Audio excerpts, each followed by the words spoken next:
Salve, salve, galerinha! Bem-vindos para mais uma aula de História e hoje daremos continuidade ao nosso processo que levou à nossa independência. Antes disso, a gente tem que lembrar um pouquinho os antecedentes. O que vai levar Dom Pedro I a proclamar essa independência? Vamos lá? Hoje em dia, os historiadores marcam esse começo do nosso processo de independência na data de 1808, quando a família real portuguesa transmigra para o Brasil, fugindo das invasões napoleônicas. E por que essa mudança da corte para o Brasil impacta tanto no nosso processo de independência? Primeiro, porque Dom João teve que abrir os portos às nações amigas, para que pudessem haver comercializações. E isso, obviamente, vai gerar o fim do Pacto Colonial, o que garantiu o controle da metrópole sobre a sua colônia, sobre o Brasil. Além disso, em 1815, ele eleva o Brasil a Reino Unido de Portugal e Algarves, dando importância política para o Brasil. Então essas medidas, obviamente, fortalecem uma elite brasileira que cada vez mais enriquece e, obviamente, ela vai querer continuar gozando de liberdade e aumentar suas riquezas. Obviamente que após a derrota napoleônica, a Europa busca se reorganizar e restabelecer as monarquias. Portugal, em 1820, vai passar pela Revolução Liberal do Porto, que buscava trazer de volta a corte portuguesa para Portugal e se restabelecer a monarquia europeia. Então, no dia 26 de abril de 1821, Dom João, para manter a coroa portuguesa, deixa o Brasil, junto com a sua esposa e alguns filhos, e retorna para Portugal, voltando a ser rei a partir de Portugal. Contudo, ele vai deixar aqui no Brasil, como príncipe regente, seu filho mais velho, Dom Pedro I, que na época tinha apenas 23 anos. E vai ser esse jovem que vai simbolizar, naquele momento, o processo que vai gerar a nossa independência. Claro que o poder e a popularidade que Dom Pedro I ganhava como príncipe regente incomodava bastante a corte portuguesa, que a todo momento buscava limitar a autonomia que o Brasil ganhou durante o período que a corte portuguesa esteve aqui no Brasil. Tanto é que no dia 9 de janeiro de 1822, a corte começa a pressionar para o retorno de Dom Pedro I para Portugal. E aí, muito interessante que os brasileiros conseguem reunir cerca de 8.000 assinaturas pedindo para que Dom Pedro ficasse. Por quê? Cada vez mais, com o passar do tempo, ele passa a ser representante do Brasil e não mais da coroa portuguesa. Essa insistência do povo brasileiro na permanência de Dom Pedro I vai gerar o famoso Dia do Fico, no qual ele proferiu a famosa frase: "Se é para o bem-estar de todos e felicidade geral da nação, estou pronto. Diga ao povo que fico."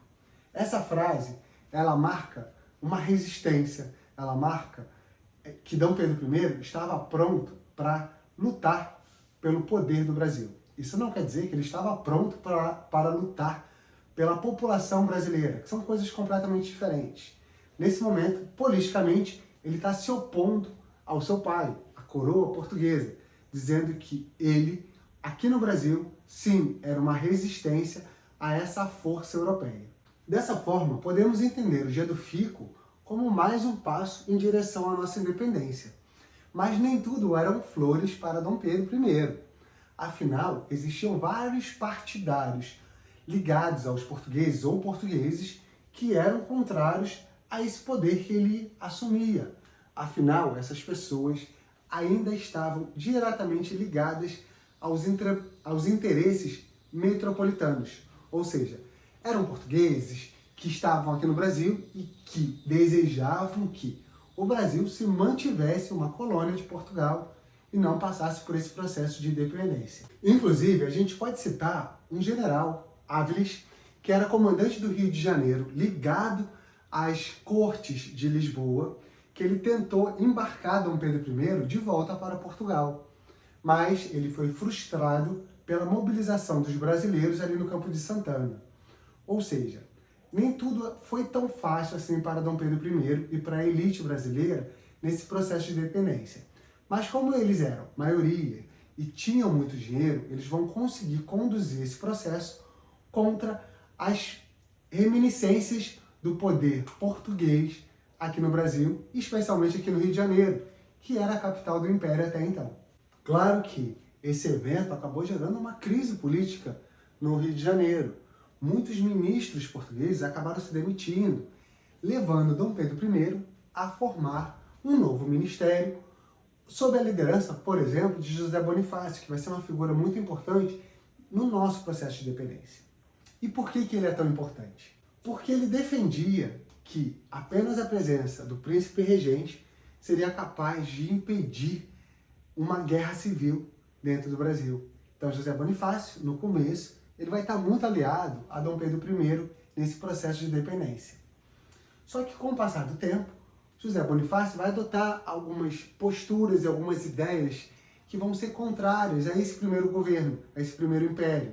Por exemplo, ele era um defensor da monarquia constitucional. Dom Pedro I, ele vai ter uma Constituição, mas ele cria um poder moderador que ele domina a Constituição.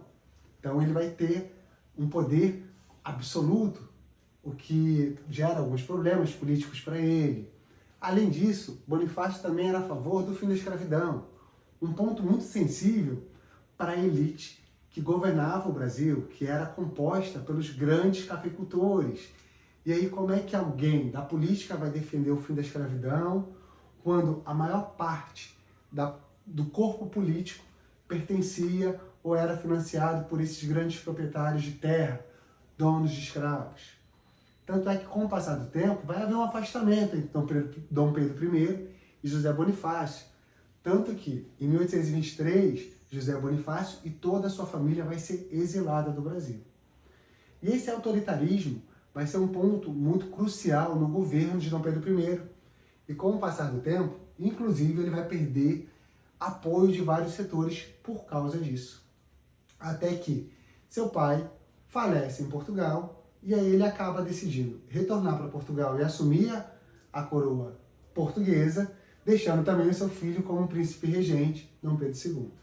E a história acaba se repetindo um pouco. Mas então é isso, galerinha. Essa aula vai ficando por aqui.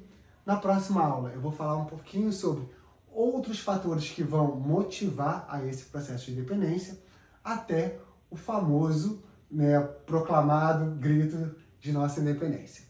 Espero que vocês estejam gostando, curtam, compartilhem e não se esqueçam de se inscrever no canal e até a próxima aula.